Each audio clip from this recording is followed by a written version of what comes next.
de acuerdo a que se revisó la clase pasada, pues vimos que bueno, la acción de control proporcional es una acción de control que permite reducir, incrementar el ancho de banda, o sea, reducir tiempos de respuesta en los sistemas al ser alimentados. La eficiencia del control proporcional es que pues se presenta error en estado estacionario y pues puede ser que un sistema realimentado sea inestable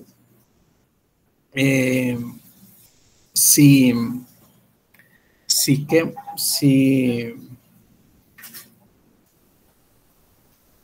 esa ganancia es muy grande, ¿no? Si es muy grande puede inestabilizar el sistema. La segunda acción de control que revisamos, pues relacionada con el PID, pues es la acción de control integral. La acción de control integral, pues es una acción que tiene una excelente respuesta en régimen permanente, o sea, el error de estado estacionario se hace cero. Y su dificultad o su eficiencia es la respuesta transitoria. Entonces, que en respuesta transitoria, pues si esa ganancia integral es muy elevada, ¿sí? Puede presentar oscilaciones que no son deseables. Recordamos, pues obviamente que la acción proporcional es una acción escalativa del error y trabaja sobre el presente del error. Y la acción de control integral es una operación o una transformación acumulativa del error y trabaja sobre el pasado del error, ¿no? Es un área bajo la curva del error, la acción integral. Bien, la idea pues ahora es revisar la acción de control diferencial, ¿no? Entonces la acción de control diferencial pues se caracteriza porque la señal del error pasa a través de una función que le calcula la derivada del error para obtener la señal de control.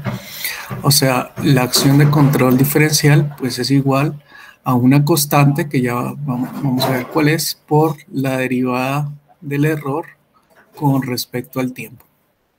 Bien, donde K sub D es la ganancia de la acción diferencial, ¿sí?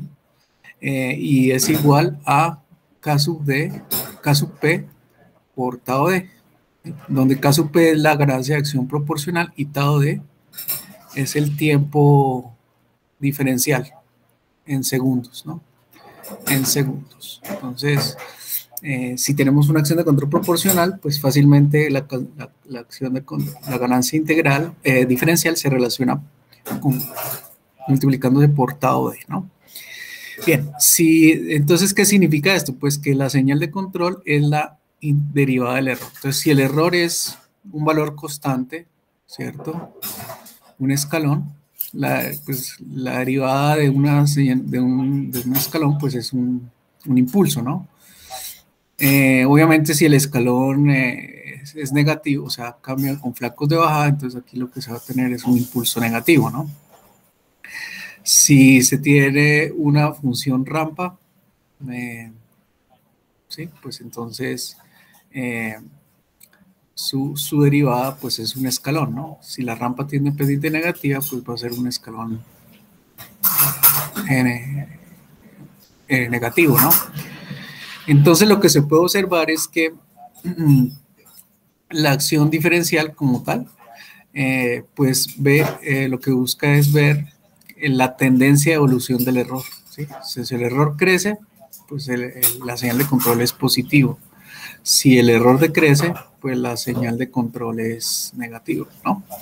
Entonces, como la derivada pues es un límite, ¿cierto?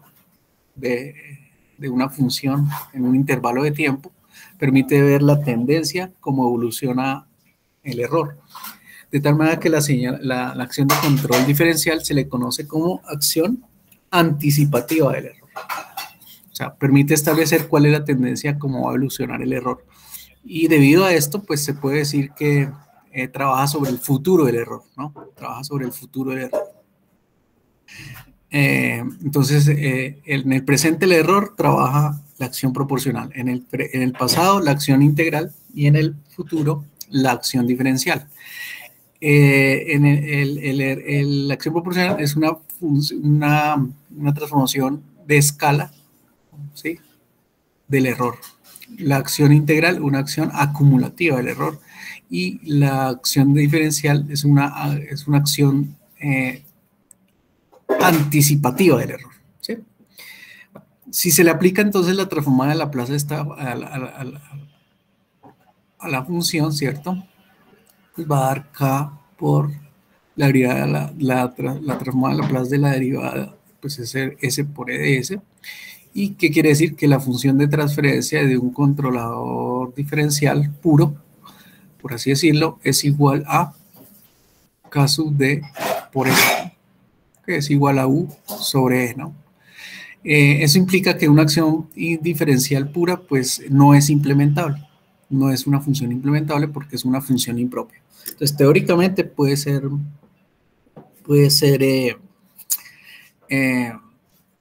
teóricamente definido, ¿cierto? Pero en la práctica, pues circuitalmente, desde el punto de vista analógico, pues no es implementable porque es una función impropia. Sería no causal, ¿no? Bien.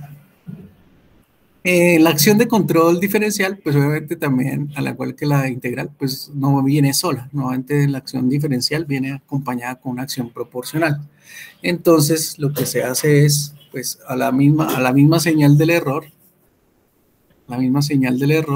aplicarle la acción proporcional y aplicarle la acción diferencial. Y aquí se tiene la señal de control, ¿no? La señal de control, que es la suma de la acción proporcional sobre el error más la acción integral sobre el error. Entonces, pues es lo que se tiene acá, ¿no? La señal de control es igual a K sub P por el error más K sub P, K B, que es el mismo K sub D, ¿no? K sub D, por la derivada del error con respecto al tiempo. Si le aplica Laplace a cada uno de los términos, pues la transformada de Laplace de KPE, pues va a ser KPE de S, más, acá puedo llamarlo KD por S por E de S. Y si este de S pasa a dividir, ¿cierto? Pues entonces se tiene que la acción del control PD, por así decirlo, es igual a la relación de la salida, que es la señal de control sobre la entrada, que es el error, que sería KP por 1 más el tiempo diferencial por S, que es lo mismo K sub P más K sub D S, ¿no? Y volvemos a lo mismo. Esta es una función propia no implementable. O sea, este es lo que se conoce mantable. Esto indica que este es un PD ideal, ¿sí? Pero físicamente no es implementable. Entonces más adelante pues revisaremos pues ya cómo se puede llegar a implementar esa acción de control diferencial. Bueno, entonces si se tiene una función de control, una acción de control proporcional diferencial, pues por así decirlo, los flancos de subida los asumimos, se convierten más o menos en tendencias positivas y los flancos de bajada pues se diferencian, entonces se convierten en tendencias negativas, ¿no? Entonces por eso es una función anticipativa del error, ¿sí? Como va creciendo el error, pues muestra señales de control positivas. Si va creciendo el error, muestra valores negativos, ¿no?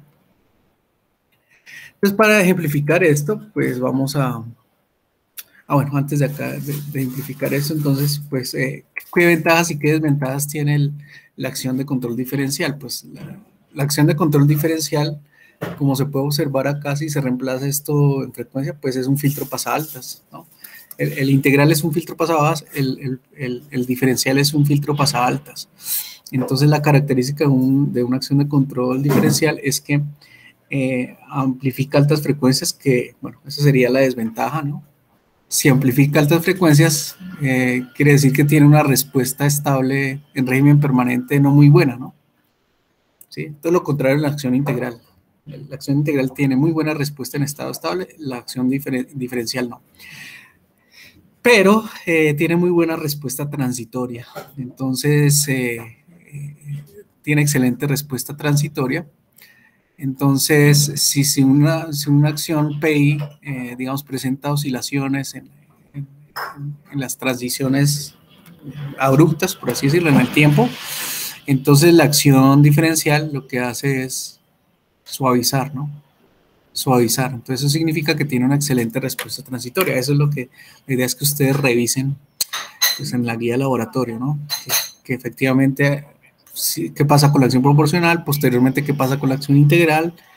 Y después, ¿qué pasa con la acción diferencial? Y estas respuestas, pues, son las que se deben analizar, ¿no? Bueno, entonces, basados en esto, pues, podemos hacer la simulación. La simulación de este ejemplito, la acción diferencial. Entonces, este es el mismo caso de estudio que se revisó la sesión de clase pasada, ¿no? Ese es un sistema en el cual se busca controlar la velocidad angular de un motor DC, ¿no? Entonces, acá está el motor DC. Entonces, acá se le coloca una acción de ganancia proporcional de 10 y una acción diferencial de 0.5. Entonces, si KD es igual a 0.5, pues quiere decir que tau D, el tiempo diferencial, es igual a K sub D es igual a K sub P por el tiempo diferencial, ¿cierto? Entonces, K sub D sobre K sub P es igual al tiempo diferencial, ¿no? Entonces, 0.5 sobre 10, pues quiere decir que esto es 0.05 segundos, ¿no? Normalmente, así como se hace la acción integral, ¿no? Que K sub I es igual a K sub P sobre tau I, ¿sí? Normalmente los controladores a veces piden las ganancias para configurarlos, ¿sí? Pero en otros casos se pide el tau. Entonces, pues hay que calcular los taus. ¿Listo? Entonces aquí lo que vamos a ver es la respuesta de este controlador, teniendo la acción diferencial sometido a perturbaciones, y pues vamos a ver sus respuestas, ¿no? Bueno, obviamente la acción diferencial no corrige error en estado estacionario, ¿no? Como sí lo hace la acción integral. Entonces, ¿cuál es la ventaja de la acción diferencial? Entonces, acá esta es la salida, entonces, ¿qué es la suavidad? Suaviza la parte transitoria, la respuesta transitoria. Entonces, las ventajas de la acción diferencial. Obviamente no corrige error, mira. El error en estado estacionario es finito. Cuando los cambios de frecuencia son muy altos, los transitorios son muy altos. ¿Por qué? Porque es un filtro pasa altas, ¿no? Entonces, una acción diferencial se caracteriza porque si hay transiciones muy grandes, entonces la señal de control es muy elevada, puede llegar a ser no implementable. Y bueno, aquí se observa pues el error en estado estacionario. Si se hace esa respuesta, digamos que implementable, o sea, se limita la señal de control, entonces aquí voy a colocar la saturación, digamos, a valores implementables, pues la respuesta pues va a ser mucho más lenta. Va a ser mucho más lenta como tal, ¿no? Entonces ahí se observa que ya se limitó la señal de control del transitorio en 20, más o menos 20, ¿no? Más o menos 20 para que fuera implementado. Bien, entonces esta es la característica de la acción diferencial independiente, bueno, con la proporcional. Ahora,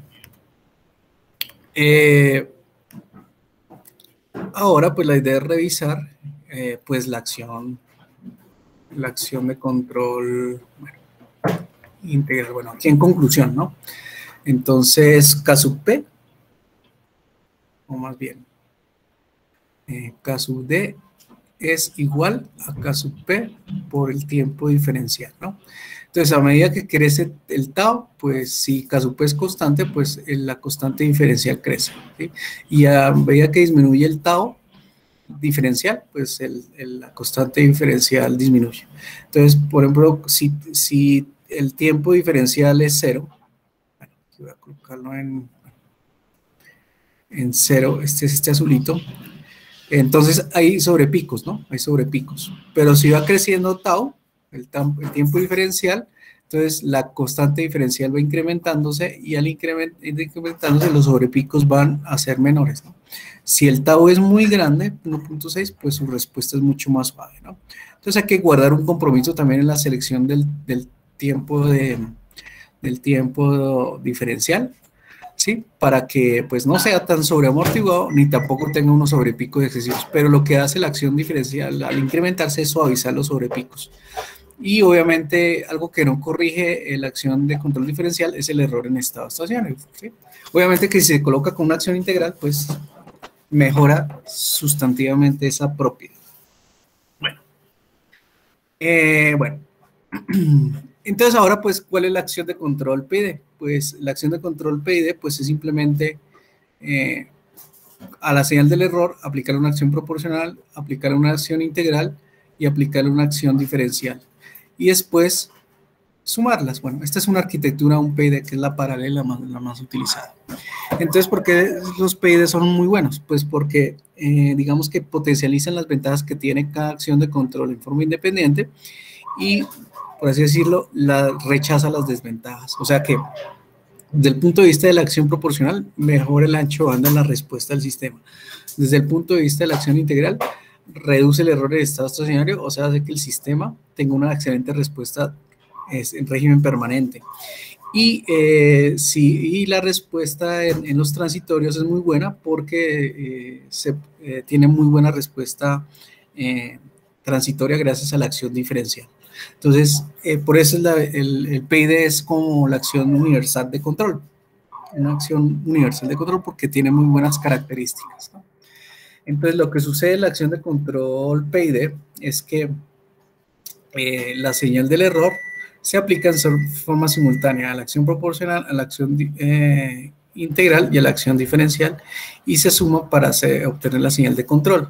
De tal manera que la señal de control es igual a la ganancia proporcional por el error más la ganancia integral, que es K sub P sobre tau I por la integral del error, más K sub D, que es la acción de control proporcional por el tiempo diferencial por la derivada del error, ¿no?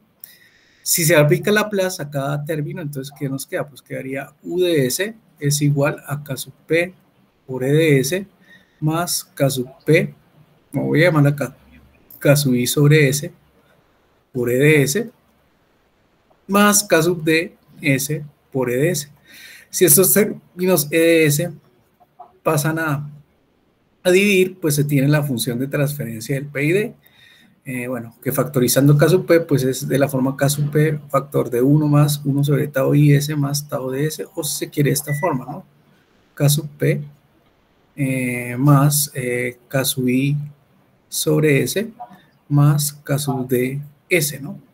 Y si se quiere simplificar más, pues haciendo como un denominador, entonces se puede decir que la función de transferencia de un PID, en este caso teórico, va a ser igual a K sub P por S más K sub I más K sub D S al cuadrado sobre S. Entonces, esta es la función de transferencia del PID, de un PID teórico o ideal. ¿Y por qué se dice que es un PID teórico ideal? Porque, bueno, es el PID que está en la literatura, pero no es causal, es impropio. El orden del numerador es mayor que el orden del denominador. Entonces implica que físicamente no es implementable, o sea, no se puede, digamos que diseñar un circuito analógico por ahora para implementarse físicamente, ¿okay? Porque es una función impropia. Bueno, obviamente en simulación todo se puede hacer, ¿okay? Entonces, pues aquí también relaciono la simulación del PID con el caso de estudio revisado, el control de velocidad angular de un motor DC. Entonces, como se puede observar, pues se aplica la señal del error, se aplica directamente a la acción proporcional, a la acción integral, a la acción diferencial, y bueno, aquí se satura, ¿sí? Y bueno, se somete a perturbaciones y observamos la respuesta a la salida del sistema. Entonces, pues simplemente simulando la respuesta de ese sistema, pues observa que, bueno, ¿qué ventajas tiene la respuesta a este sistema? Entonces, el tiempo de establecimiento, pues es muy bueno gracias a la acción proporcional. El error en estado estacionario, o sea, régimen permanente, es muy bueno gracias a la acción integral. Y la respuesta transitoria es muy buena gracias a la acción diferencial. ¿Sí? A la acción diferencial, la acción integral y la acción proporcional. Obviamente, pues aquí se saturó la la señal de control para que fuera implementable físicamente, ¿no? ¿Sí? Pero la señal del error, pues obviamente tiende a ser cero. Y estos transitorios de la señal de control, pues se deben a la acción diferencial, ¿no? Como tal. Bien. Entonces, por eso el PID es tan importante en los sistemas de control industrial, porque es muy bueno, es universal y tiene muy buenas respuestas, ¿no? Obviamente, dependiendo de la naturaleza de los sistemas, el control puede ser PI, PD o PID, ¿no? Si un sistema, como un control de posición de un motor DC que es inestable, que tiene un polo en S igual a cero, digamos que implícitamente ya tiene una acción integral. Entonces, pues es mucho más conveniente diseñarle un controlador proporcional o un PD que un PI, porque ya la dinámica del sistema tiene la acción integral, ¿no? Entonces, pues hay que considerar eso cuando se diseñan los PIDs. Entonces, digamos que aquí tenemos respuestas comparables, ¿no? Entre lo que es la respuesta de un PD, una acción de control proporcional, una acción de control proporcional diferencial, proporcional integral y proporcional integral diferencial. Entonces, la acción proporcional, que es la azul, pues obviamente pues, tiene sobrepicos, tiene respuesta transitoria, el tiempo de establecimiento es muy bueno, pero el problema que tiene aquí es el error en estado estacionario, ¿no? En cuanto a la acción de control diferencial, ¿sí? Entonces, que es la verde, pues el sobrepico es limitado, tiene buena respuesta transitoria, pero se sigue manteniendo el error en estado estacionario. Si se tiene una acción de control PI, entonces digamos que la respuesta transitoria aquí pues no es muy buena por los sobrepicos, pero la principal ventaja es aquí en régimen permanente que el error en estado estacionario tiende a ser cero, ¿no? Y la acción de control, pues obviamente PID, entonces pues obviamente tiene buena respuesta en régimen permanente, acá, pues, buena respuesta en régimen permanente, el error es cero, buena respuesta transitoria y tiempos de establecimiento muy buenos gracias a la acción proporcional. Esa es la conclusión, ¿no? De una acción de control PID.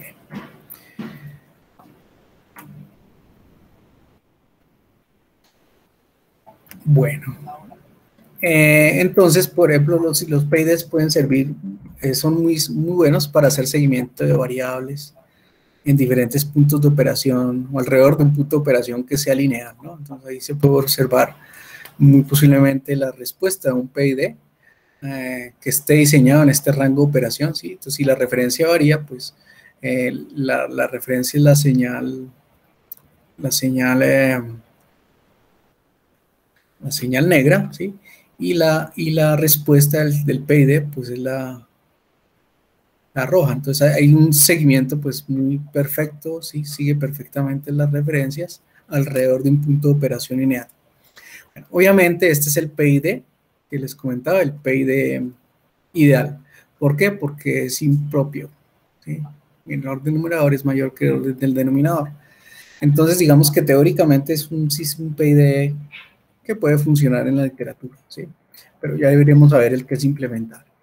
Bien, entonces, pues los PIDs, así como los controladores digitales, pues se encuentran en esta forma, ¿no? Reciben la variable del proceso, o sea, bien la señal del sensor, ¿sí? O sea, esta sería BDS, por así decirlo. El set point, el que se define, o sea, esta es la referencia, ¿sí? Y internamente tiene un restador que toma la referencia, la resta de BDS y entrega la señal de control y la devuelve a la planta o al proceso, ¿no?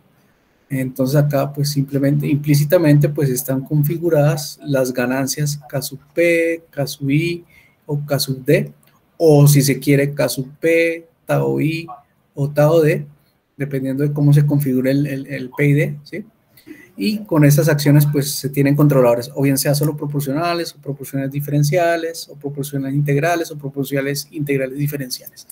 Bueno, entonces la idea es, bueno, como sugerencia, ¿cuándo se sugiere utilizar controladores proporcionales?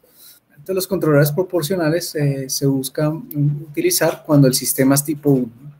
Pues ya sabemos por qué, ¿no? El sistema tipo 1 tiene una acción integral, entonces Con solo realimentar y una buena acción proporcional se puede garantizar una respuesta muy buena en los sistemas de control. También, ¿cuándo es deseable utilizar acciones de control proporcional? Cuando el error en estado estacionario pues no sea significativo, ¿sí? O sea, cuando se pueda tener tolerancias en el error en estado estacionario. Obviamente, si en un sistema se requiere error en estado estacionario y el cero o nulo, y el sistema es tipo cero, por ejemplo, pues no es bueno el PEI, ¿no?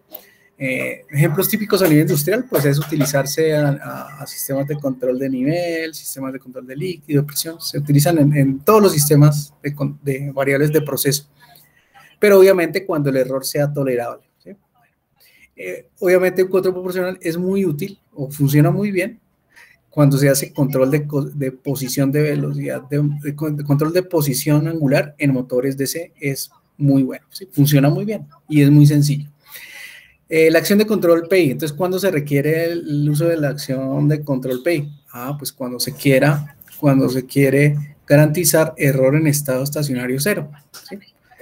Entonces, en ese caso, es requerido en la acción de control proporcional integral. Y normalmente sucede cuando el sistema es tipo cero. En los sistemas tipo cero no tienen acción integral, pues entonces quiere reducir el error en estado estacionario, pues la acción proporcional integral es muy buena. O cuando se quieren respuestas rápidas, ¿sí? Y eliminar ruidos, pues como es un filtro pasa abajo, pues es muy buena su respuesta. Bueno, la acción diferencial, pues obviamente puede complementar cuando el sistema es tipo 1, cuando las respuestas dinámicas tienen sobrepicos muy grandes, entonces la acción proporcional diferencial asegura que las respuestas transitorias sean más suaves, ¿no? Entonces, en ese tipo de respuestas es muy bueno la acción proporcional diferencial. Y obviamente el PID, pues es el complemento de todas las acciones, ¿no? Entonces, buena respuesta dinámica en tiempo, en régimen permanente y en su respuesta transitoria, y también tiene excelente respuesta en régimen permanente porque el error en estado estacionario es cero. Adicionalmente, los anchos de banda son muy buenos porque digamos que el PID, gracias a la acción proporcional y la acción integral también, ayudan a que los tiempos de respuesta de los sistemas sean más rápidos, ¿no? Entonces, obviamente, cuando se diseñan los controladores PID o PI o PD, ¿cuál es el objetivo? Pues obtener los valores de las ganancias o los tiempos, ¿sí? Porque las ganancias están relacionadas con los tiempos integral y diferencial, para garantizar un comportamiento deseado, ¿no? Eso es lo que se busca en el diseño, calcular esas ganancias, ¿no? Más adelante vamos a ver que pues hay métodos empíricos, ¿sí? Para calcular esas ganancias, pero el método que estamos revisando en el curso inicialmente pues es el de ubicación de polos, que es para garantizar la obtención desde el punto de vista algebraico de esas ganancias por el método de ubicación de polos. Entonces aquí lo que se tiene es básicamente, pues, ¿qué pasa si aquí la entrada del controlador, o sea, el error es de ciertas formas, y aquí cómo será la señal de control a la salida dependiendo de la acción, ¿no? De la acción, ¿no? Entonces, obviamente, si el error es un valor constante, pues si la salida de control, pues va a ser, si es un control proporcional, pues es constante, ¿no? Si es una acción integral, pues la integral del escalón, una rampa. Si es diferencial, la derivada del escalón, pues un impulso. Si es la combinación PI, pues PI, entonces se suma esta acción proporcional más esta acción integral, o sea, este escalón se suma a esta rampa y por eso da esta respuesta, ¿no? Si se tiene una acción PD, pues si es una acción PD, se suma la respuesta de la proporcional con la respuesta integral. Entonces, este escalón se suma con el impulsito acá, ¿cierto? Y si tiene un PID, pues se suman las tres, ¿no? Entonces, por eso es la respuesta de la acción proporcional integral. Tiene, bueno, si el error es un escalón, pues un impulso, la rampa debido a la acción integral y el escalón debido a la acción proporcional. Esto es la acción diferencial, la acción integral y la acción proporcional. Y así mismo se puede analizar para todas las formas, ¿no? Bueno, si es una función sinusoidal, pues obviamente proporcional tiene la misma forma, ¿no? Si es integral, entonces la integral es el coseno, entonces acá nos da una función coseno, ¿sí? Si es la derivada, también nos da una función coseno, ¿sí? Proporcional integral, entonces es sumar, ¿no? Es sumar la proporcional más la integral. Entonces da como más grandecito este lóbulo que acá, ¿no? Si se quiere la PD, pues es sumar la proporcional con la diferencial. Entonces da algo como esto, ¿no? Y si suman las tres, puedes sumar estas tres respuestas en una respuesta sinusoidal. Bueno, y así se puede hacer análisis para rampas, para pulsos, para todas las funciones que uno requiere. Bueno, entonces el PID ideal, por así decirlo, es el PID paralelo, ¿sí? Es el PID paralelo. ¿Por qué decimos que es un PID ideal? Pues porque es impropio, ¿no? Entonces este es equivalente a K sub D S al cuadrado más K sub P S más K sub I sobre S, ¿sí? Entonces esa es la función de transferencia del PID ideal, ¿no? Que no es implementable físicamente, donde la salida es equivalente a la acción del error por la acción proporcional más el error por la acción integral más el error por la acción de control diferencial. Hay otras arquitecturas que pueden ser seriales, ahorita de pronto ahí les muestro algo. Entonces aquí la pregunta es, bueno, si este es el PID implementable, no implementable o ideal, ¿cómo será implementable? Entonces para ello se ha hecho una aproximación a la acción diferencial. Entonces normalmente la acción diferencial ideal es K sub de S, ¿no? Entonces se hace una aproximación a la forma K sub D por S sobre un operador 1 sobre alfa S más 1, ¿sí? Entonces el valor de, 1 sobre gamma. 1 sobre gamma se conoce como N y se conoce como el coeficiente o factor de Tanin, que obviamente N tiene que ser ojalá mayor que 1, ¿no? Entonces, ¿qué pasa? Pues la acción diferencial que inicialmente es impropia se convierte en una acción propia, ¿no? Entonces, normalizando, o sea, haciendo el polinomio del denominador armónico, entonces, pues básicamente, perdón, aquí es, voy a colocar acá, bueno, aquí más bien es alfa, aquí más bien es gamma, perdón, gamma, ¿cierto? Entonces se multiplica por 1 sobre gamma, o sea, se multiplica por n, aquí nos daría NKDS sobre n por alfa, pues se multiplica gamma por 1 sobre gamma, entonces daría 1 S más n, ¿no? Entonces esta es la famosa aproximación de Tanin. Entonces esta es la acción de control diferencial implementable. ¿Por qué es una acción de control implementable? Porque para esto ya hay un circuito, ¿no? Un circuito con operacionales que permite implementarlo y se caracteriza que es propio. Entonces, como es propio, es implementable. Este no es propio, no se puede implementar. Entonces, por ahora, entonces un PID paralelo implementable, ¿cómo sería? Pues la función de transferencia, el PID implementable, pues va a ser igual a K sub P más la acción integral, K sub I sobre S, más la acción diferencial implementable, o sea, NKDS sobre S más N. Si se hace como un denominador a todo, pues quedaría, bueno, digamos que este S pasaría a multiplicar acá NKDS, bueno, voy a hacerlo aquí, bueno, voy a hacerlo paso a paso, NKDS al cuadrado, este S por K sub P, pues quedaría más K sub P S al cuadrado,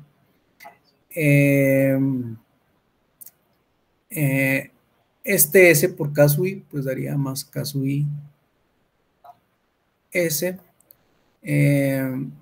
este S por N S por K sub P, pues quedaría más K sub P N S.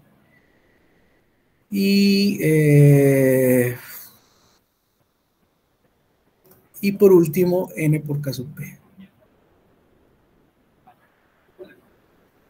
Todo sobre ese factor de S más N. Es lo que está acá, más o menos, ya desglosado, ¿no? Entonces, si se agrupa, aquí es K sub I, ¿no? K sub I N. Si se agrupan términos semejantes, o sea, N K sub D y K sub P, se multiplican por ese al cuadrado, pues queda este término, ¿no? Entonces acá esto puede llamar un alfa 2, por ejemplo, alfa 2, ¿sí? Si el grupo de los términos semejantes en S, caso IS por caso PN S, pues queda ese término alfa 1. Y obviamente el último término independiente que sería caso IN. De tal manera que este es un PID que el numerador es de orden 2 y el denominador es de orden 2. Luego este es un PID implementable. ¿Sí? Entonces, como es un PID implementable, pues ya se puede sintetizar circuitalmente. ¿Y cómo se implementa circuitalmente? Pues con una acción proporcional, que es un circuito analógico, un amplificador operacional con una ganancia constante, una acción integral, que es un integrador, y un diferenciador implementable, que la acción es un filtro pasa-altas, ¿no? Filtro pasa-altas, la acción de control PD implementable, ¿no? Entonces, esto es lo que se hace. Esto es lo que se hace. Entonces, aquí está la referencia, que esta referencia, ¿cierto? Normalmente, pues es la señal de que viene un potenciómetro, una señal que se quiere seguir, ¿no? Aquí se tiene el restador, ¿no? Entonces R2 y R1 pues deben ser del R2 y R1 para el restador pues deben ser del mismo valor. Aquí se obtiene, aquí a la salida del restador pues se tiene la señal del error, ¿cierto? Y el error ingresa a la acción proporcional. Entonces normalmente este es un potenciómetro. En la guía de laboratorio pues la idea es que este sea un potenciómetro para variar. Como si esta resistencia es de 1K y esta puede ser de 100K, pues tenemos la posibilidad de variar muchos rangos de ganancia, ¿no? Aquí se tiene la acción integral, entonces esta es la función de transferencia, esta sería la función de transferencia de caso P, esta sería caso I sobre S, ¿no? Entonces, digamos que pues hay que asumir el valor del capacitor en el orden de los nanofaradios, un capacitor no electrolítico. Aquí se puede dejar una resistencia fija, por ejemplo, de 1K, y aquí también se puede dejar una resistencia, por ejemplo, de 100K. Y el hecho de variar la resistencia de la acción integral, pues vamos a tener ganancias integrales desde 1 hasta, bueno, de valores muy pequeños hasta valores muy grandes, ¿no? Observen que acá está con entrada inversora, ¿no? Con entrada inversora, luego aquí la señal, pues se invierte, ¿no? Se invierte, ¿no? Y esta es la acción diferencial, entonces acá sería caso de NS sobre S más N. O sea, este circuito simplifica esta expresión, ¿no? Entonces aquí lo que hay que asumir también un condensador pequeñito y muy posiblemente esto se deja fijo, esto se deja, por ejemplo, 1K y la que varía puede ser esta, ¿no? Puede ser una, bueno, digamos que es una resistencia de 100K o de, bueno, creo que la guía les sugiero que sea de 1 mega y esta pues que varía entre 0 y 1 mega, ¿no? Y de esa manera pues se tiene la acción diferencial implementable, ¿sí? Estas tres resistencias pues son las que ingresan al sumador, que es un sumador con entrada inversora, ¿sí? Porque acá es menos, menos, menos, pues aquí otra vez cambia la polaridad, ¿no? Entonces esas resistencias pues deben estar en la misma escala y aquí esto va directamente ¿a quién? Pues a la planta, el sistema que se desea controlar. Y la planta, pues acá estaría muy posiblemente el sensor, ¿cierto? El sensor. Y la señal del sensor, pues llega acá a la realimentación, ¿no? Entonces aquí está. Esta sería la señal de control y esta sería la señal de la salida del sistema, ¿no? Y esa salida del sistema pasa a través de un sensor que se realimenta y pues tenemos el sistema a la cerrado. Entonces la guía de laboratorio, pues que hay que sustentar en la última semana, pues es esto, simular y hacerla, y inicialmente dejar, por ejemplo, el sistema solo con la acción proporcional, después con la acción diferencial o integral, y después de haber agregado la acción proporcional integral y se le agrega la diferencial y ver qué sucede con la salida. Lo que hemos revisado anteriormente en cuanto a sus características, si mejora su respuesta anisoria, si mejora el error en estado estacionario, si la respuesta en estado estable es buena. Bueno, eso es lo que hay que analizar en el desempeño del PID. Bien, y este es otro PID, este es un PID paralelo ideal, ¿no? Es otra arquitectura, entonces observen que simplemente acá la acción proporcional se coloca al final, no es más, ¿cierto? Esta es otra arquitectura. Entonces, y se monta una ganancia 1 o simplemente el error va directamente al sumador. aquí 1 tau sobre tau i y aquí tau d. Y posteriormente se multiplica por K sub P, ¿sí? Entonces K sub P por 1 pues nos da K sub P por 1 sobre tau i pues es K sub i, y K sub P por tau d pues es K sub i, K sub d. Entonces es como otra especie de arquitectura del PID, pero es la misma función de transferencia que se ha revisado. Y también hay PIDs de tipo serial. Entonces aquí la función de transferencia lo que va a suceder es que se aplica la acción diferencial, después la acción integral, se suman, ¿sí? Se suman. O sea, aquí es una constante 1, aquí es una constante 1. Al error se le suma la acción diferencial, al error se le suma la acción integral y después todo se multiplica por K sub P. Entonces, pero la función de transferencia es básicamente la misma, ¿no? Pero es un arreglo de tipo serial. Pero el más común es el PID paralelo, es la arquitectura más apropiada. Bueno, esas son relaciones entre parámetros del PID serial y el PID paralelo, pero no me voy a enfocar en esto porque vamos a ir directamente al diseño. Entonces, la idea es hacer el diseño de un controlador PID utilizando el método de ubicación de polos. Entonces, el método es el mismo. Lo que pasa es que el método va a ser el mismo. Lo que pasa es que, bueno, el paso 1, paso 2, paso 3 se mantienen. La diferencia es el paso número 4. ¿Sí? Que acá uno normalmente propone un controlador proporcional, un controlador que tenga un polo, que tenga un polo, un 0, ¿sí? Pero en este caso, pues ya lo que se va a hacer es utilizar la función de transferencia del controlador PID implementable, ¿listo? ¿Por qué el PID implementable? Pues porque es el que se va a sintetizar mediante este circuito, ¿sí? Pues como se va a implementar analógicamente, pues se puede utilizar el método el PID implementable, ¿listo? Y los demás pasos son iguales, ¿no? Entonces, pues vamos directamente al diseño y nos vamos volviendo. Ay, aquí esto no lo había borrado. Voy a borrar esto porque ya no lo vamos a hacer ahorita.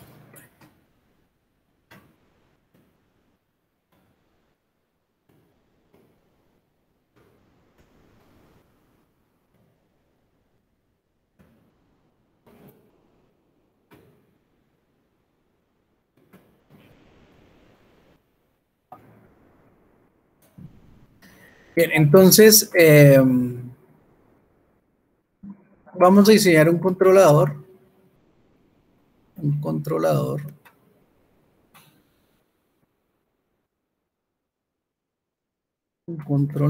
PID para este sistema. Bueno, entonces,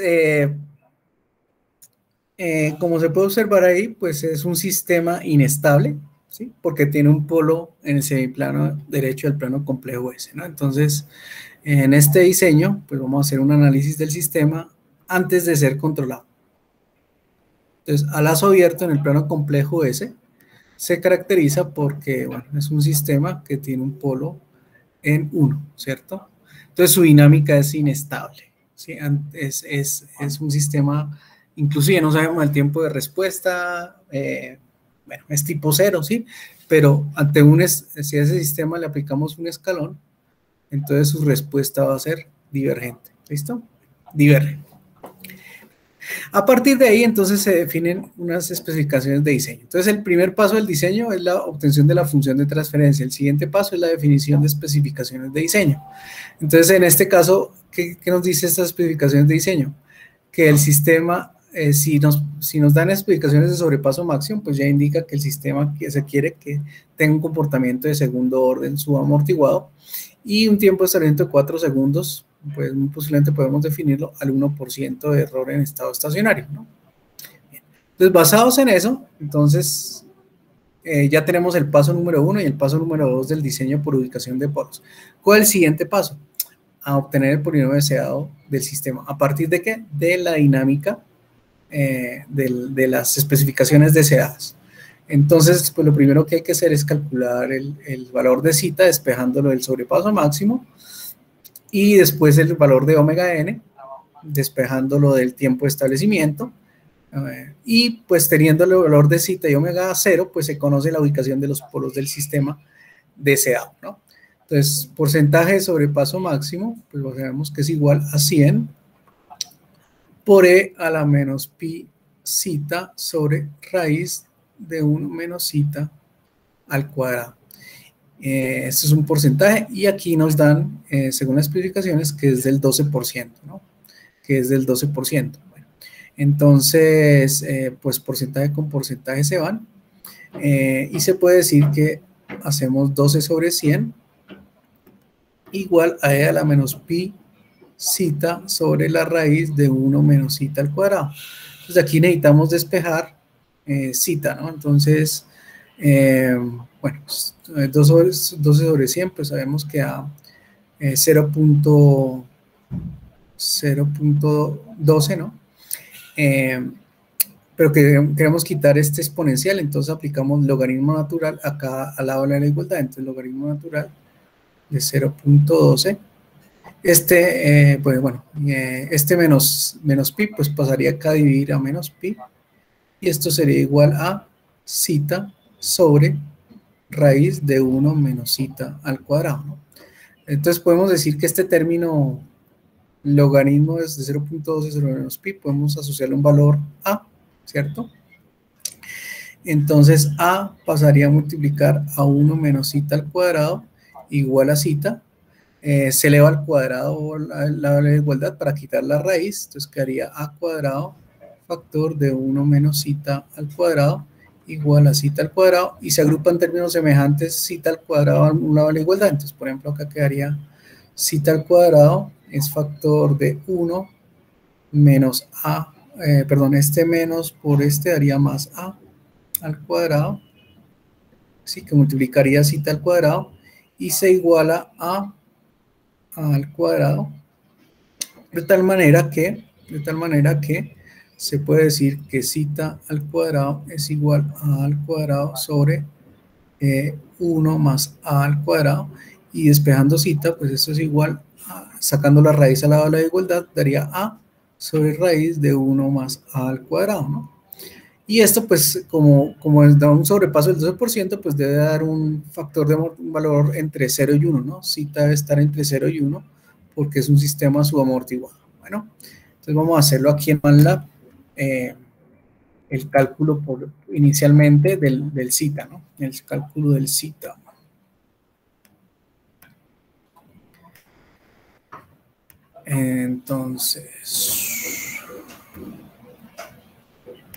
Entonces voy a calcular primero a, que es igual a logaritmo natural con el comando log de 12 sobre 100, y esto se divide sobre menos pi, ¿no? Menos pi. Entonces a da 0,67 y zeta, entonces va a ser igual a dividido en la raíz cuadrada de 1 más pues, a al cuadrado.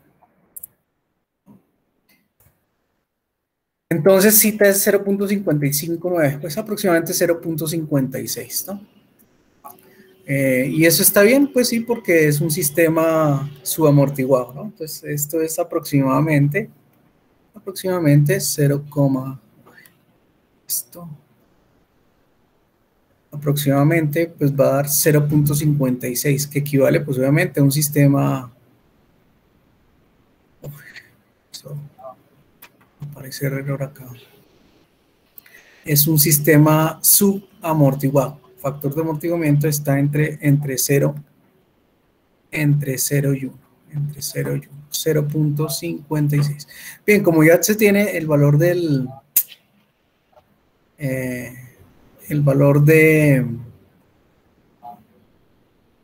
como ya se tiene el valor de zeta y el valor del tiempo de establecimiento, pues se puede calcular omega 0, ¿no?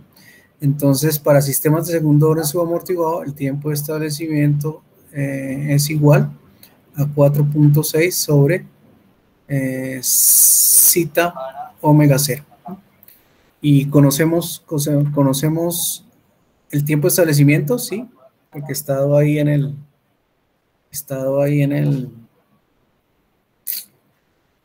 en qué, en la especificación de diseño, 4 segundos, conocemos el tiempo de establecimiento, conocemos citas y ya se calculó. El tiempo de establecimiento es igual a 4.6 sobre zeta omega 0, ¿no? Entonces, y esto es igual a 4 segundos, por lo tanto, pues omega 0 va a ser igual a, omega 0 pasaría a multiplicar, entonces 4.6 sobre zeta, que es 0.56, y se multiplica por omega 0, que omega 0 es, perdón, omega 0 pasaría a subir, se multiplica por los 4 segundos, ¿no? Y esto nos da un valor en radianes sobre segundo. Entonces vamos a calcular omega 0. Entonces acá,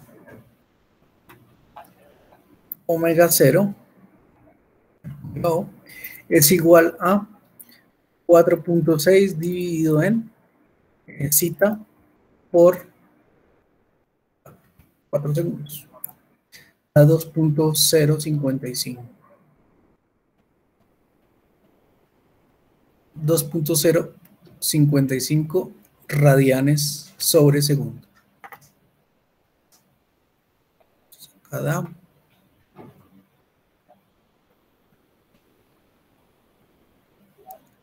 2.055. Bien, entonces,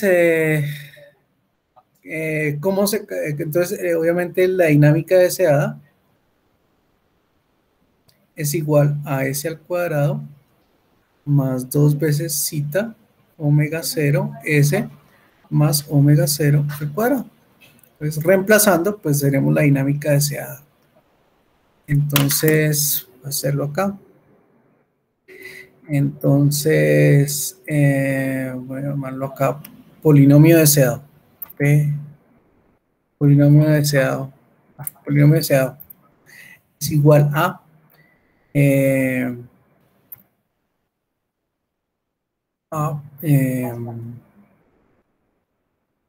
A1, ¿cierto?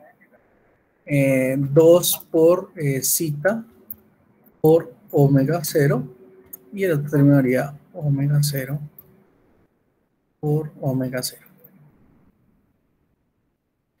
Entonces, ese primero característico da 1, 2,3 y 4.22. Entonces, 2,3 y 4.22. S cuadrado más 2,3S más 4,22. Y aquí, pues la pregunta es, bueno, ¿dónde están las raíces? Pues las raíces están en sigma más o menos J omega D, ¿no? ¿Qué es sigma? Pues sigma es igual a zeta omega 0, que es la mitad de 2.3, o sea, es 1.15. Y omega D, pues omega D, tengo que calcularlo acá, omega D es igual a omega 0 por la raíz de 1 menos zeta al cuadrado. Voy a calcular omega D, pues para saber dónde están los polos, ¿no? La dinámica ya decía dónde están los polos. Omega D es igual a omega 0 por la raíz QRT de 1 menos zeta por zeta. Eso da en radianes, ¿no? 1.7040.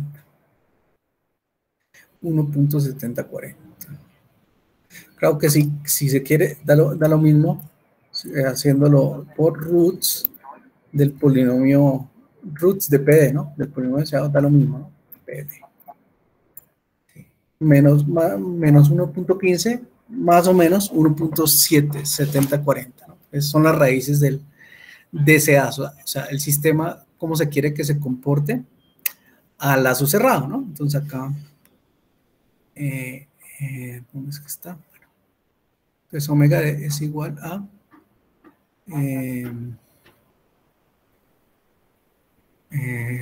omega 0 a 2.055 cada uno. Se me fue la paloma. ¿Cuánto es que valía la frecuencia? La frecuencia valía 1.7040. 1.7040. Bueno, acá vale. Entonces 1.7040 radianes sobre segundo. Entonces, ¿los polos dónde están? Entonces, si este es el polo a lazo abierto, a lazo cerrado se quiere que los polos estén por acá, a lazo cerrado, donde aquí la distancia es 1,15, bueno, menos 1,15, y aquí la altura es J 1,7, y aquí debe estar en menos J 1,7. Bueno, bien, entonces, conclusión. Polinomio deseado, o sea, la parte 3, es igual a s al cuadrado más 2,3s más, no me acuerdo el otro valor, 4.22. Y hay dos polos a lazo cerrado. Entonces, menos 1,5 más o menos j 1.7040. Entonces, esa es la dinámica de esa. Bien, entonces el paso 3 ya se tiene. Entonces, ¿qué sigue? Ya se tiene el polinomio característico deseado. Ahora, ¿qué hay que hacer? Pues proponer un controlador. Pues en este caso, el controlador ya sabe que es el PID. Pero, ¿cuál PID? El implementable analógicamente. ¿Por qué? Porque es el que vamos a montar circuitalmente. Entonces, pues voy acá a colocar el paso número 4. Entonces, en el paso número 4 se asume que se tiene acá el sistema que se realimenta y que así aquí se coloca un controlador propuesto, en este caso el PID. Y aquí estaría la planta pues instrumentada, ¿no? Entonces el paso número 4 es obtener el polinomio característico a lazo cerrado del sistema con el controlador PID, ¿cierto? Y ese polinomio característico, pues bueno, primero obtengamos la función de transferencia del sistema a lazo cerrado. Pues obviamente es igual a acá por la función de transferencia del PID, por la función de la planta, sobre 1 más la función de transferencia del PID por la función de la planta. Bueno, y entonces la función de transferencia del sistema a lazo cerrado, pues va a ser igual, bueno, aquí voy a hacerlo de esta forma. K por el numerador del PID sobre el denominador del PID por el numerador de la planta sobre el denominador de la planta sobre 1 más el numerador del PID sobre el denominador del PID por el numerador, bueno, aquí me falta el K, ¿no? No, es que el K no iría porque K es el mismo controlador, K no va.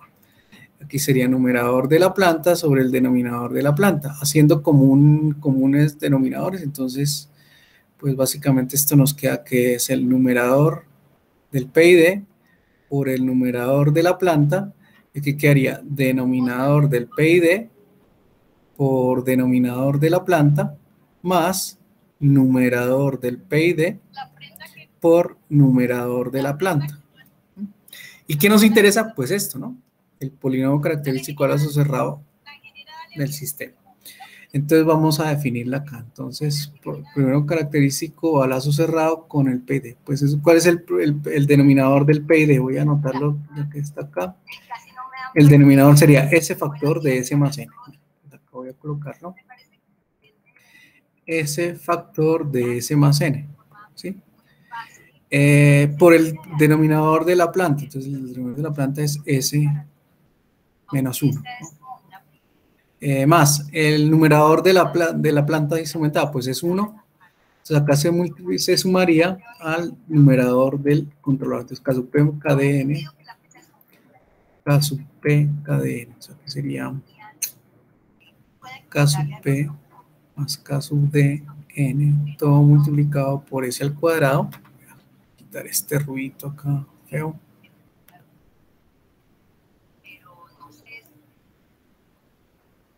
Por K de N S. S al cuadrado más lo que el numerador del controlador, que es K sub, me falta esta parte, K sub Pn más K sub I. Factor de K sub Pn más K sub I, que todo multiplica S. Y el último término, que sería K sub I por N. El PID implementable, ¿no? Más K sub I N. Entonces ahora tenemos que pues agrupar términos semejantes, hacer los productos, ¿no? Bueno, entonces S por S, pues daría S cubo.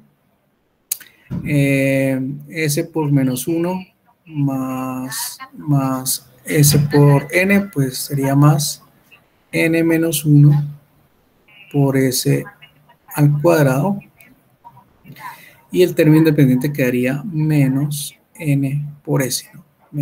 Menos 1 por N por S, pues daría menos NS. Bueno, aquí más K sub P más K sub D N, pues todo multiplicado por S al cuadrado, más K sub P N más K sub, este término es K sub I, sí, este es K sub I, todo multiplicado por S más K sub I N.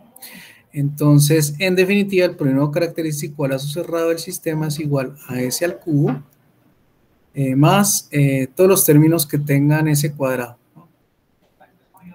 Todos los términos que tengan S cuadrado quedaría K sub P más K sub D N más N menos 1, ¿cierto?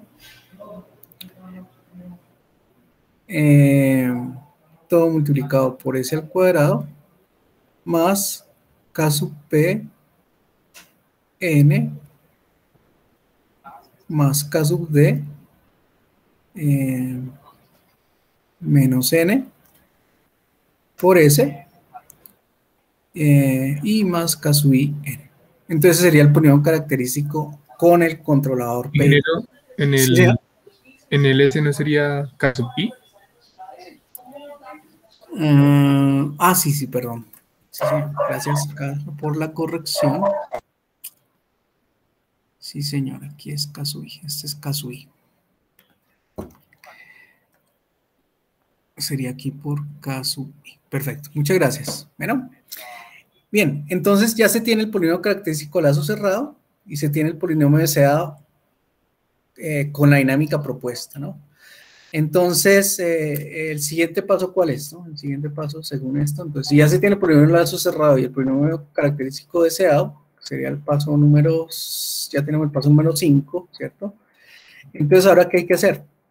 Igualar el polinomio característico deseado con el polinomio característico a lazo cerrado del sistema.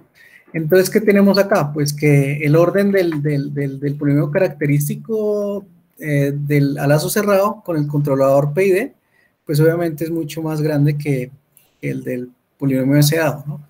Entonces, pues lo que hicimos en el caso anterior, pues ampliamos el PDS, ¿sí? Entonces, obviamente voy a ubicar acá la ubicación de los polos deseados, ¿no? Entonces están acá y aquí es menos 1,15, que es la parte real, ¿no? Entonces, ¿qué se hace? Pues se puede ampliar este polinomio, o sea, S cuadrado más 2,3S más 4,22 con un polo que esté ubicado en beta, ¿no? Pues en el semiplano izquierdo del plano complejo es el menos beta, ¿no? Entonces, ¿para qué? Para que quede del mismo orden. Pero hay una restricción de diseño. ¿Cuál? Pues que ese beta debe ser lo suficientemente alejado de sigma, ¿sí? O sea, de la parte real de la ubicación de los polos deseados. O sea, debe ser lo suficientemente alejado que sigma. Entonces beta tiene que ser mucho más grande que de 4 a 6 veces el valor de sigma, ¿no? Si sigma está en menos 1.5, entonces, por ejemplo, pues beta ojalá sea digamos que mayor que 6, ¿no? Puede ser, ¿no? Mayor o igual que 5 o 6. Esa es la restricción de diseño. Bien, entonces haciendo pues ese producto, pues quedaría que es el cubo más, entonces aquí quedaría términos S cuadrado, quedaría beta más 2,3 más beta que multiplica S al cuadrado más el término S quedaría 2.3 beta 2,3 por beta más 4.22 multiplicado por S y el término independiente que sería más 4,22 beta. Entonces ya se tiene un polinomio a lazo cerrado de orden 3, un polinomio deseado de orden 3 y entonces ya se puede plantear un sistema de ecuaciones. Bueno, ese sistema de ecuaciones, pues la idea es resolverlo que satisfaga las restricciones, ¿no? Bien, entonces voy a ir igualando acá el sistema de ecuaciones. Entonces, la primera ecuación que nos dice, pues obviamente S cubo, pues es igual a S cubo, no tiene problema, ¿no? Entonces, el siguiente, K sub P más K sub D N, K sub P más K sub D N,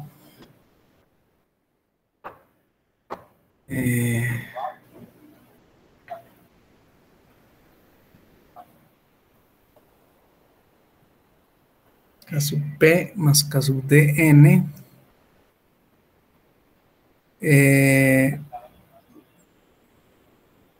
más N y menos 1.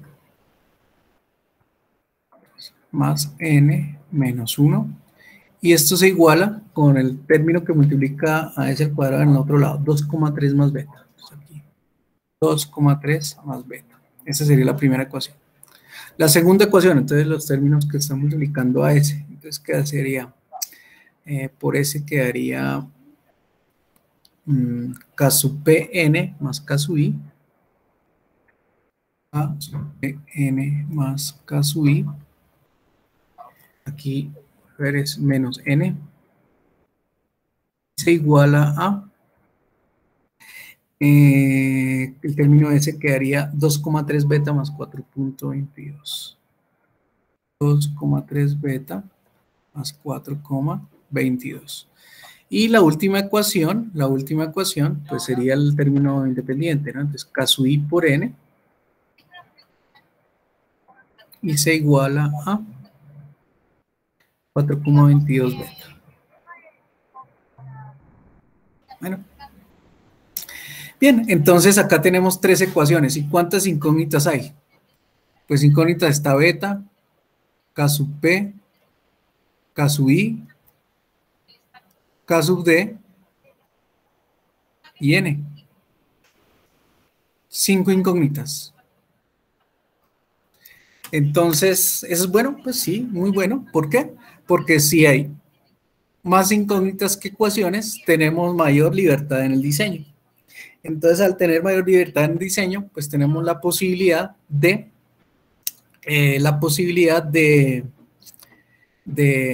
asumir variables, asumir valores a variables, ¿no? Bueno, entonces, ¿cuáles son las variables a las cuales podemos asignarle valores? Pues a donde hay restricción. Entonces, ¿cuál es la primera restricción? Pues que beta tiene que tener un valor mayor a la dinámica, o sea, el polo beta tiene que estar muy alejado. Entonces, pues voy a asumir beta igual a 6, ¿cierto? Y otro valor que pues, se puede asumir, pues puede ser, ¿qué? Puede ser n, ¿no? Puede ser n.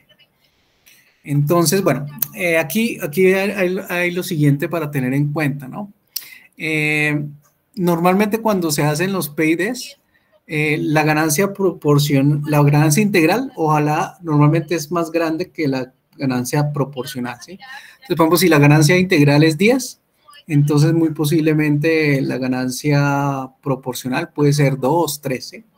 Y normalmente la ganancia diferencial es pequeña, o sea, es menor que 1, ¿sí? Puede ser 0.5, 0.1, ¿sí? Eso es lo que normalmente sucede, ¿no? Entonces, bueno, pues simplemente aquí voy a asumir el valor de beta en 6 y voy a asumir el otro valor que puede ser n. Voy a dejarlo en 3, a ver qué pasa, ¿sí? Voy a dejarlo en 3, a ver qué pasa. Entonces, si se asumen esas dos variables, entonces ya se despeja el resto. Entonces, de la tercera ecuación que se tiene, pues que K sub i es igual a 4,22 beta sobre n y daría 4,22 por 6 sobre 3, o sea, 8.44, ¿cierto? Más o menos. Ese es un valor de la ganancia integral, ¿sí? O sea, sería el doble, ¿no? Bien. Bueno, entonces como ya se tiene K sub i, beta y n, entonces de la segunda expresión despejamos K sub p. Aquí lo importante es que todas las ganancias sean positivas, ¿no? Entonces K sub p, bueno, voy a dejarlo K sub p, digamos, va a ser igual a quién. A 2,3 por beta. Bueno, voy a dejarlo aquí indicado. 2,3 por beta, que sería por 6, más 4,22. Este menos n, o sea, es 3, n igual a 3 pasa al otro lado como positivo, más 3. El K sub i el K sub i es positivo, pasa al otro lado negativo, o sea, pasaría como menos 8,44 y se divide sobre n, ¿no? Entonces n, en este caso, pues sabemos que es 3, ¿no? Entonces vamos a hacerlo. La idea es que ojalá que ese valor sea, el K sub p también sea positivo, ¿no? Y normalmente, ¿no? Normalmente es el valor de K sub p en un PID es más pequeñito que el K sub i. Entonces acá K sub i ya nos dio 8.44. N dijimos que era 3. Y beta dijimos que era 6, ¿no? Entonces ahora K sub p es igual a, voy a hacer 2.3 por beta más 4.22 por 4.22 más 3 menos K sub i. O sea, esto es n y todo dividido en n.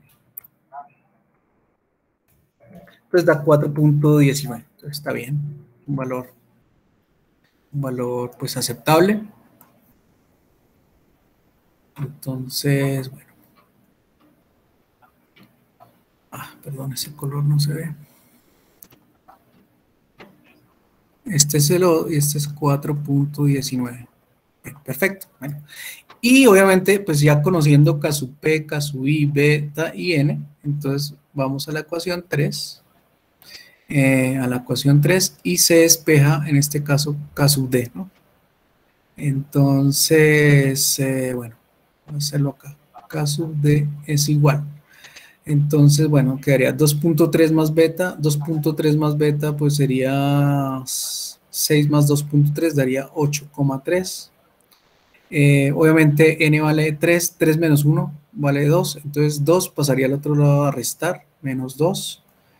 El K sub p daría menos 4.19, está positivo, ¿no? Pasa al otro lado negativo, ¿sí? Y todo eso se divide sobre n que vale 3, ¿cierto?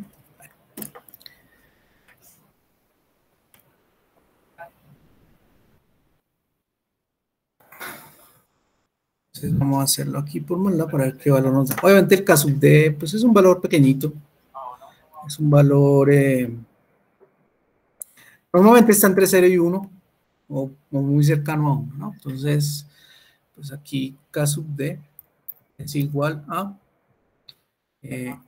8.3 menos 2 menos 4.19. 4.19, bueno, aquí voy a hacer es el K sub p para que quede más exacto. Y dividido sobre 3. Da 0.7, pues un valor apropiado. Bien, está bien. 0.7. Bueno, y ya se tiene el diseño. 0.7. Acción proporcional, acción integral, acción diferencial.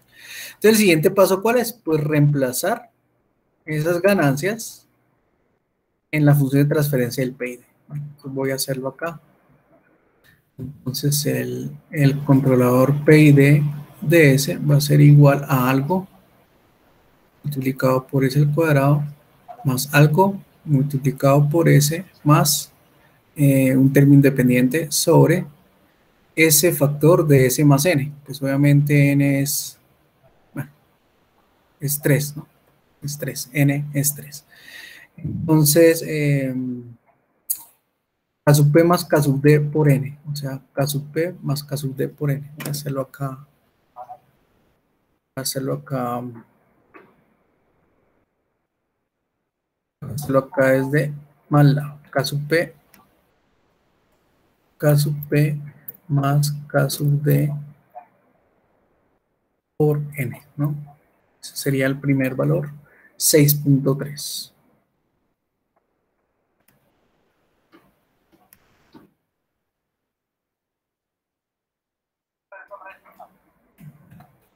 Aquí, bueno, K sub P más K sub D por N. Entonces, CPI de S es igual a 6,3 S al cuadrado más, bueno, entonces, aquí, bueno, es ese factor de S más N, que N es 3. El siguiente término es K sub Pn más K sub I. Pn más K sub I. Es K sub P por N más K sub I. 21.02.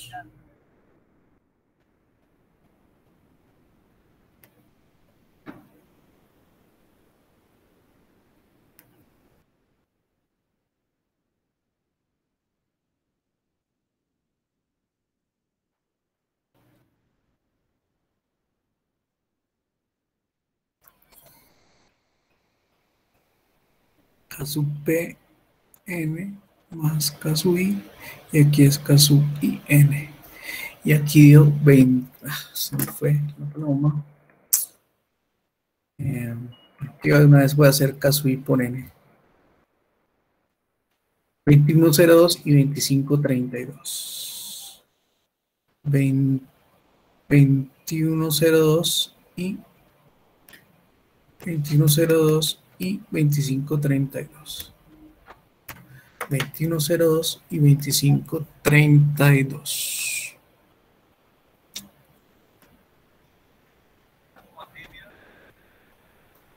$21.02S más 25.32. Bien, entonces este es el PID analógico. Bueno, entonces, ¿cómo se monta la acción proporcional? Pues la acción proporcional, ¿cómo se implementa este controlador analógicamente? Pues así como está acá, ¿no? Entonces, la ganancia integral, ¿cuánto nos dio? La ganancia proporcional nos dio como 4.9, si no estoy mal. Entonces, se coloca una resistencia de 1K y aquí una resistencia de 10K variable y se ajusta a 4.9. La acción integral, entonces aquí se coloca bueno, hay que seleccionar el capacitor en orden de los microfaradios, ¿cierto? De los nanofaradios. Y la diferencia entre, bueno, 1 sobre el RC, ¿sí? Pues el tau, por así decirlo, del integrador, bueno, del tiempo integral, ¿no? Entonces, el tiempo integral es 1 sobre RC. Si se asume el valor del capacitor, pues da en orden de los nanofaradios, por ejemplo. Entonces se despeja el valor de R, ¿cierto? Y teniendo el valor de R acá, la relación entre RF y RI, pues es la ganancia K sub P. Entonces, este valor, se pueden colocar dos potenciómetros, ¿no? donde aquí se selecciona pues el valor de este valor, el valor de este y este, o sea, K sub P sobre K sub I, sobre tau sub I, ¿no? Y tau sub I que es 1 sobre RC, ¿no? Entonces ahí fácilmente ya se despejan los valores. Y lo mismo, pues aquí ya se sabe el valor de N, entonces si te hice este circuito de tal manera que los valores de la ganancia diferencial y el valor de N, pues se asusten a este síntesis circuital, ¿no? Entonces, se implementa. Bueno, entonces, ¿la idea qué es? Pues ahora la idea es simular, ¿no? Simular el circuito. Y pues garantizar que esté bien, ¿no? Bueno, entonces acá voy a definir la función de transferencia. Entonces la función de la planta es igual a transfer function de 1,1 menos 1, ¿no? Y tenemos la función del PID, voy a llamarlo CPID, es igual a transfer function de el numerador, quedaría con la forma 6.3, 21.02, 25.32 y en el denominador va a tener la forma 1, 3 y 0. Y esa es la función de transferencia del PID, ¿no? Bien, entonces, ¿cómo verificamos el comportamiento de ese PID? Pues lo podemos verificar, pues con SISOTool. Vamos a ir a SISOTool, no lo he abierto todavía. Vamos a SISOTool.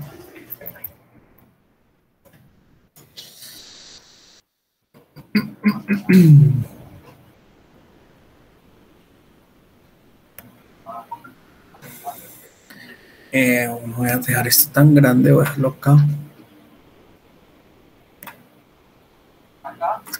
Entonces vamos a File, vamos a importar en G, pues la planta que, bueno, es inestable. Y en C, el PID.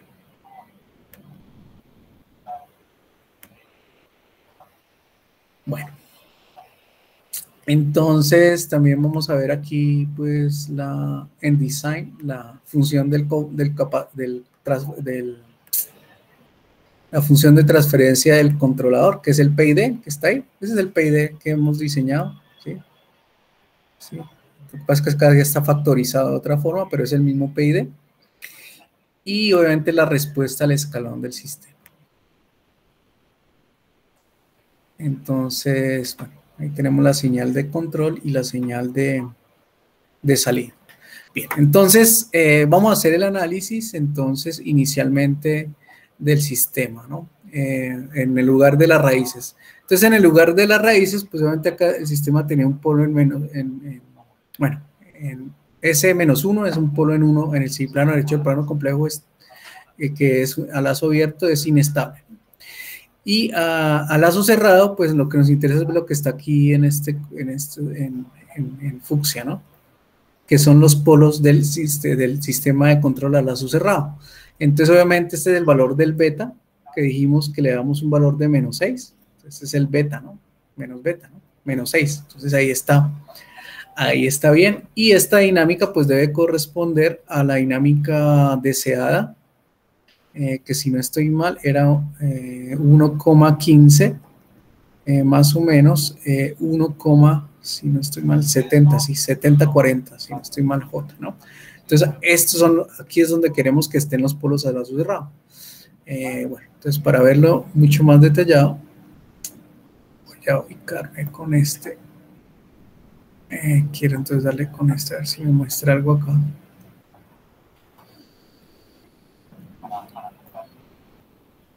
Quiero entonces...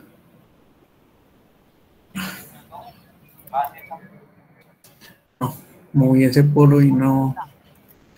Y ahora quiero volverme. Entonces quiero ver dónde está ese polo. Pues bueno, ahí más o menos se observa, ¿no? Aquí está este polo y está este polo, ¿no? Aquí está menos 1, pues más o menos aquí es menos 1,15, ¿no?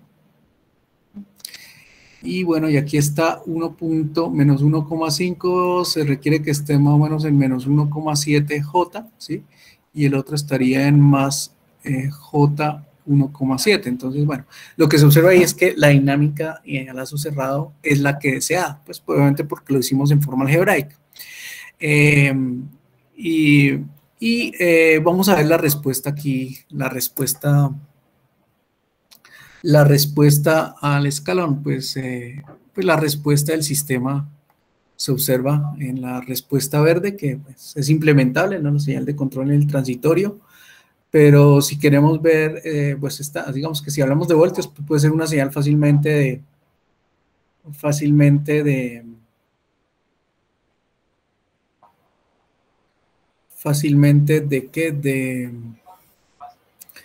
7 voltios implementable. La respuesta, pues obviamente la respuesta es estable, subamortiguada, porque tiene un sobrepaso máximo más o menos del 12%, ¿no? Y un tiempo de establecimiento, observen que alrededor de 4, ¿no? Ah, bueno, aquí se me olvidaba, ¿no? Aquí en CISO Tool también podemos ver eso, ¿no? Entonces vamos a Design Requirements y vamos a Setting Time, creo que era 4 segundos, entonces ahí nos va a mostrar la zona segura donde se quiere que los polos se ubiquen para que el tiempo de establecimiento sea de 4 segundos. Y también se puede adicionar la otra restricción o limitación de diseño que fue el overshoot, sobrepaso máximo, que si no estoy mal era del 12%. Ok, y bueno, entonces ahí la ubicación de los polos pues nos muestra efectivamente, bueno, de los polos dominantes, ¿no? La ubicación de los polos dominantes efectivamente muestra que se están cumpliendo las dos especificaciones, ¿no? Que si los polos están a la izquierda de esta región, el tiempo de establecimiento es menor del 4 segundos, ¿no? Y si está por detrás de esta región, que los polos están después de esta región, que es la que define el overshoot, entonces pues está bien, ¿no? ¿Sí? Porque acá está el polo y aquí está el otro, entonces está bien, ¿no? Entonces en esa manera pues hemos verificado muy bien el comportamiento del diseño, está apropiadamente diseñado, cumple con las especificaciones diseñadas, es estable, etcétera, ¿no? Ahora, la otra forma de verificarlo, pues, sería con la plantilla, ¿no? Entonces, aquí, pues, bueno, ahí le voy a aplicar una señal cuadrada, ¿sí? A la entrada, como si fuera un generador de señales. Yo creo que acá no es necesario el bloquecito de saturación. Entonces, en el controlador, pues, voy a colocar el PID que se diseñó. Y aquí la planta, que la llamamos G. Ok, aquí la perturbación se presenta voy a colocarle a los 15 segundos y vamos a simular. Bien, entonces la respuesta a nuestro PID. Nuestro PID perfecta, un seguimiento perfecto de la respuesta. Bueno, entonces observen, pues este sobrepico es el del 12%, ¿no? El del 12% de la especificación. Sigue perfectamente la referencia en régimen permanente, ¿sí? En régimen permanente. O sea que aquí el error en estado estacionario tiende a ser 0. Aquí se presenta la perturbación, ¿sí? Y pues obviamente el sistema rechaza la perturbación. La señal de control, pues aquí observamos que está entre más o menos 12, 13 voltios, entonces digamos que la señal de control es implementable. Y bueno, y el error en estado estacionario pues es muy bueno, tiende a ser 0, ¿no? Perfecto. Inclusive, pues vamos a ver qué pasa si sigue rampa. Voy a ver si sigue algún tipo de rampa, si es posible, ¿no? Aquí voy a hacerlo con...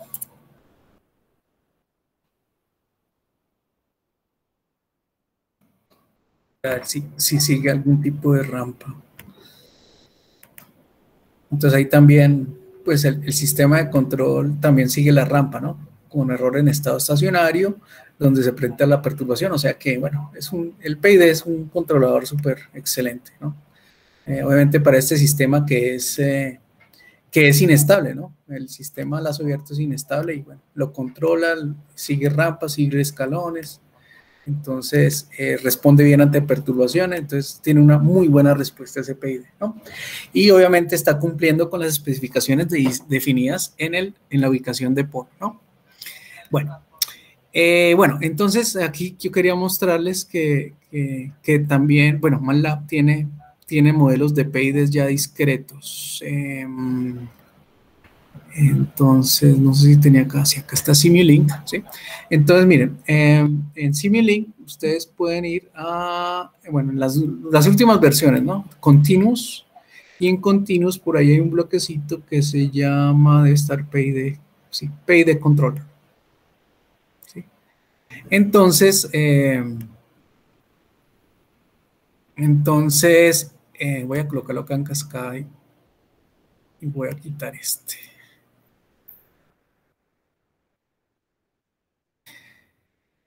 Entonces, hay un bloquecito que se llama el PID Controller y ustedes pueden hacer doble clic, ¿no? Entonces, acá en el PID, ustedes pueden definir su forma, ¿no? Entonces, paralelo o ideal, ¿no? Ideal, ¿sí?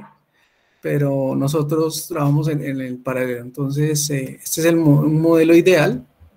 Bueno, no varía mucho con respecto al paralelo, pero este es el paralelo, ¿no? El que nosotros utilizamos donde está el factor de tan. O sea, observen que acá está K sub P más K sub I sobre S más D, o K sub D por N sobre S más, por S sobre N más S, ¿no? O sea, esta es la aproximación que nosotros tenemos, ¿no?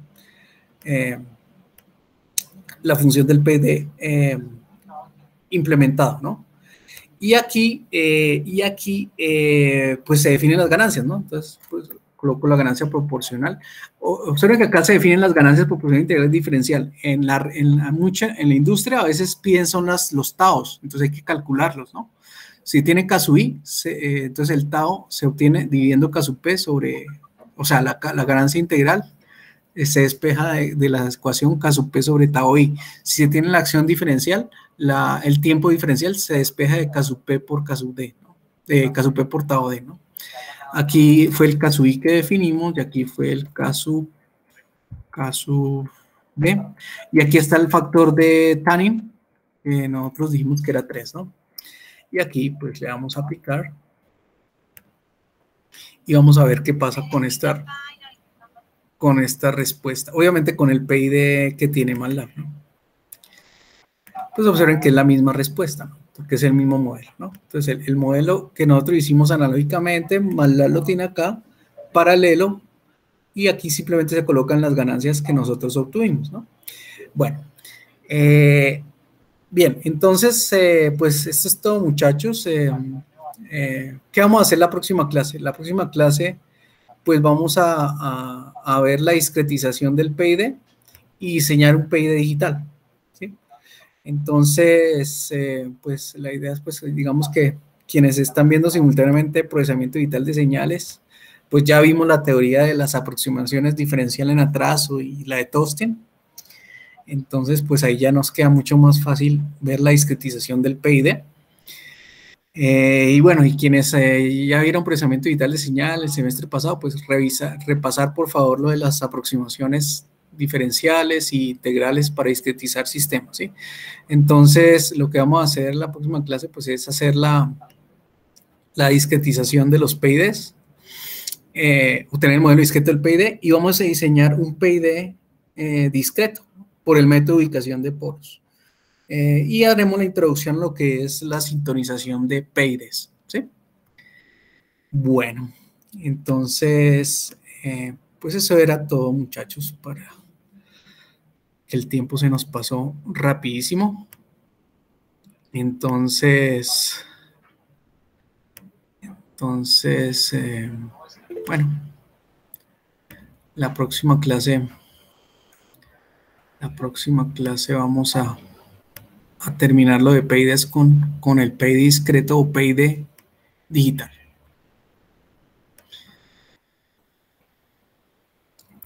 Bien, muchachos, entonces, pues era la clase de hoy. Ya pueden ir haciendo la guía de laboratorio de PIDs, que hay que sustentarla la última semana de clase. la otra semana pues ya terminaremos la temática, ¿no? La otra semana es revisar PID discreto y PIDs por sintonización, porque el tema pues obviamente no nos alcanzó para más. ¿Listo? Entonces, que tengan buen día, muchachos. Nos vemos la próxima semana. Gracias por asistir a la clase. Que estén muy bien.